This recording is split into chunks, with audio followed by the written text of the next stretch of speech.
Good morning, you guys, or good evening, or good night, or whatever time you're watching this video. I am back with another high value women video. In this video, we're going to talk about dark feminine energy, high value women, their traits and stuff like that, because you guys love these things. So I'm going to talk about it. Let's talk about it. So in this video, I'm going to tell you how to be a high value woman, how to have that feminine energy, how to be that girl that everyone just desires. Let me tell you a book that really helped me come up with this video. I recently read this book about dark feminine energy. It is called 9 Ways to Awaken Your Femme Fatale. I read this book in 3 days. You guys, it took me 3 days to read this book because it was so interesting. I was reading it everywhere while I was cooking, before going to bed, once I woke up, when I was in the toilet. I was reading this book everywhere I went. I was so impressed by this book because I learned so much reading this book. This book will literally teach you on how to awaken your dark feminine energy, which I know that a lot of you guys want to read about and know about and learn about. The book has all of the qualities that you need to follow if you want to be a dark feminine energy, the qualities that you want to have, the qualities that you should adapt, and all of the secrets of seduction. Y'all should really read this book. This is a book that I highly recommend. Now, this book will be out on the 8th of May of 2023, but if you want to, you can read it sooner with the link in the description box below. This book is just amazing. I will give it a 10 out of 10. If I could, I would probably give it a 15 out of 10.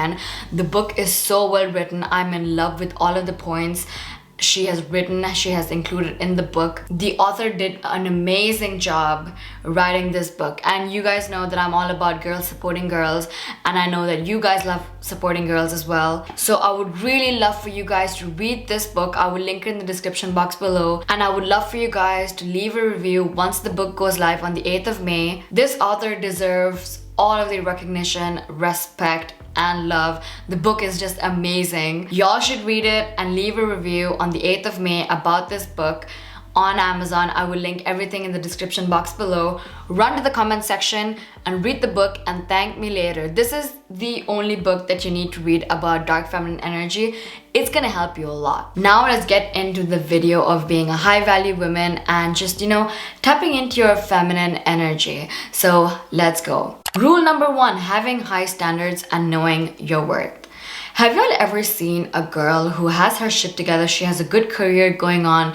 She's well dressed. She has her shit together. She is just this amazing person. But she's with a guy who damn well does not deserve her. Now that is because she does not have standards.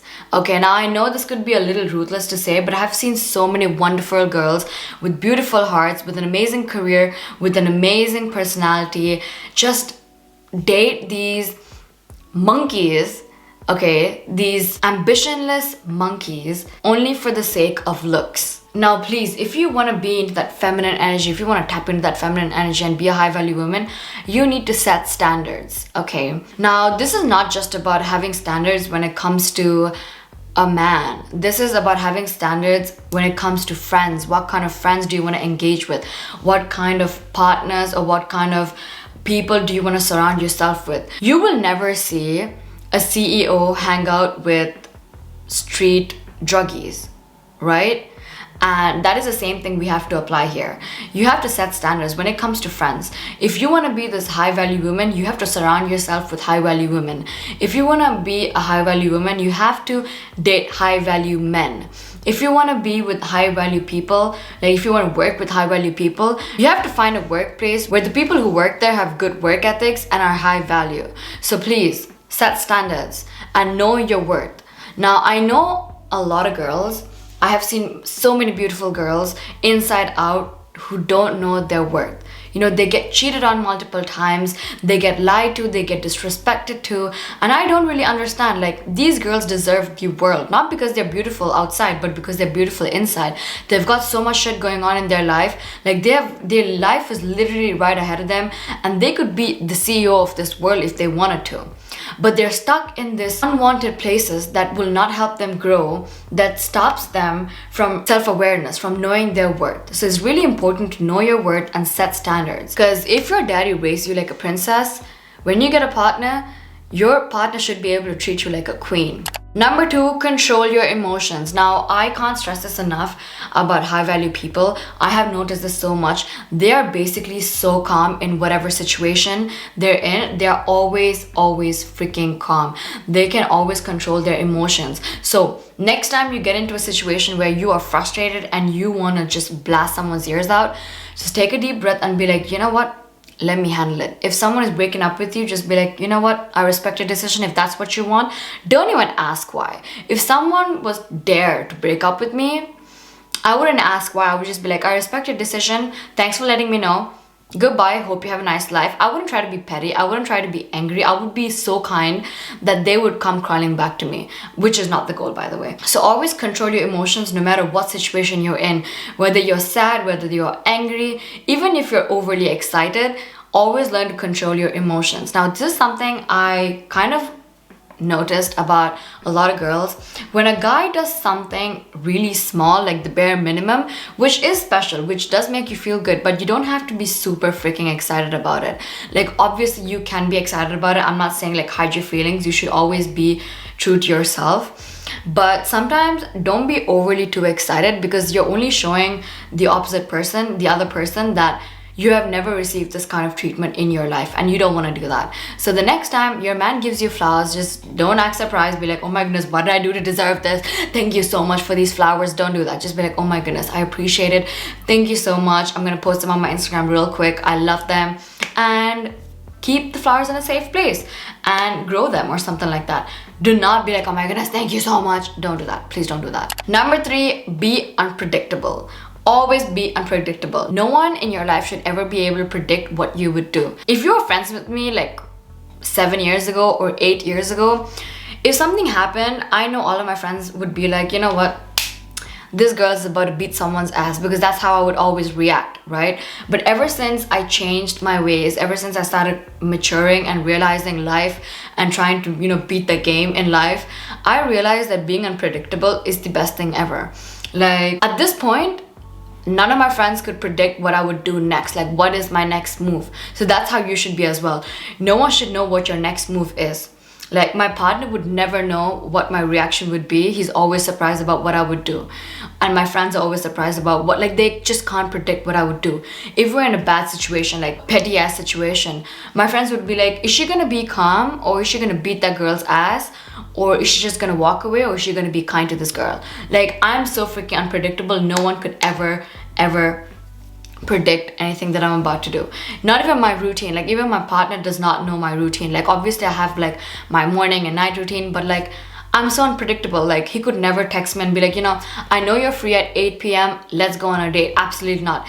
Still, he will always ask me, hey, are you free? Because I don't really know what plans you have, because I'm that unpredictable, and that's how you should be. I was just giving an example of myself because I don't know how to explain better. But don't ever let somebody else know your routine in your life, what your next move would be. You know that saying which goes like, never let them know your next move? I live by that. Number four, being unbothered. This is one of the best advices I could give you guys. Literally just be unbothered with everything in life except for yourself. Other people's business is not your business. Someone wants to have a fight with you, not your business. It's that girl's problem. It's a one-sided argument or a one-sided beef. It's a one-sided fight. I'm not engaging myself in these petty ass childish stuff. It's just not my thing. You have to be so unbothered by every single thing in life. Like, your date just cancel plans with you, be like, you know what, it's fine, we'll hang out another time. Be unbothered. Don't be like, oh my goodness, I shaved, I got a facial done, I got my manicure done, and we can't meet today. No, don't do that. Be unbothered. Your boyfriend cheated on you, be like, well, you lost a good girl, too bad, bye-bye. That's it. Don't be like, why did you cheat on me? Was I not worth it? Was she prettier than me? Don't do that. Don't do that. Be unbothered. Being unbothered is the best thing ever. When it comes to even friends, whenever a friend of mine wants to be petty with me, I would be so unbothered that she would naturally just shut the hell up. Like, I am so unbothered with so many things. Like, no one could ever destroy my peace. No one can ever come into my life and like take away my peace of mind, because I'm like, nah. I worked so many years on this mind of mine for peace, and I'm not gonna let a person who I met 6 months ago ruin it for me. Absolutely not. Number five, having your shit together. Being a high value woman, you need to have your shit together. You always need to be on time. You need to look presentable. You cannot expect to be a high value woman when you don't have your shit together. Your career is a mess. You don't know what you want in life. Your education is a mess, and you have no idea what you're doing with your life. You can't be a high value woman if you don't get your shit together, if you don't have your life together. So always focus on having your life together. Have a routine, have healthy habits, get rid of any bad habits. Now here's the thing, everyone has bad habits. It doesn't matter what it is. Every single person in this world has bad habits. There's not one person who does not have bad habits, but there are some bad habits that are worse than other bad habits. So if you have like very, very bad habits, try to get rid of it. And procrastination, work on it. Get your life together. Build a career for yourself. Build a life for yourself so that you can be proud of yourself. Have goals in life. Accomplish things in life. Set goals for yourself. Achieve them. Dream big and get those things done. That is one of the most attractive qualities about high value women, is that they are so freaking goal orientated. They have their shit together. Like even when you look at them, you can tell like, damn, this woman has her life together. And even if they don't, they at least look like they have their life together. So looking like you have your shit together comes under looking presentable and not looking like a mess. Because sometimes your life could be a big ass mess, but you would still look good on the outside and be like, you know what, I'm fine. Like few months ago, not few months ago, but like a while ago, my life was a big ass mess, but nobody could tell because, honey, I presented myself well. Number 6 is not competing with anyone. Like you have no competition with anyone but yourself. You do not compare yourself with other women. You do not compare yourself with his new girlfriend. You do not compare yourself with her new best friend. You do not compare with the new person who came to work in your company. You do not compare yourself with your siblings. You do not compare yourself with your boyfriend's ex-girlfriend. You do not compare because you know that you are different. You know you're not better. You're not prettier. You both are pretty and you have your own beautiful little things on your own way. Maybe she's good at math, you're good at English. Maybe she's good in science, you're good at art and crafts. She's good at cooking, you're good at taking care of a house. Doesn't matter. You have your own qualities. You do not compete with anyone other than yourself. If you really want to compete with someone, compete with yourself. Try to be better. Compare yourself with the person that you used to be before. And yeah, that is it. So that was it for this video. I hope you guys enjoyed this video, and once again a reminder, I will link the book in the description box below, and you guys, once you read the book, do leave a review on the 8th of May. Do not forget to do that. Support Sophia. I love her book. The book was so well written, and trust me you guys, this book was so good. I know you guys are gonna enjoy this book. I'm gonna link it in the description box below. Go read it, and I will see you guys in my next video. Bye bye.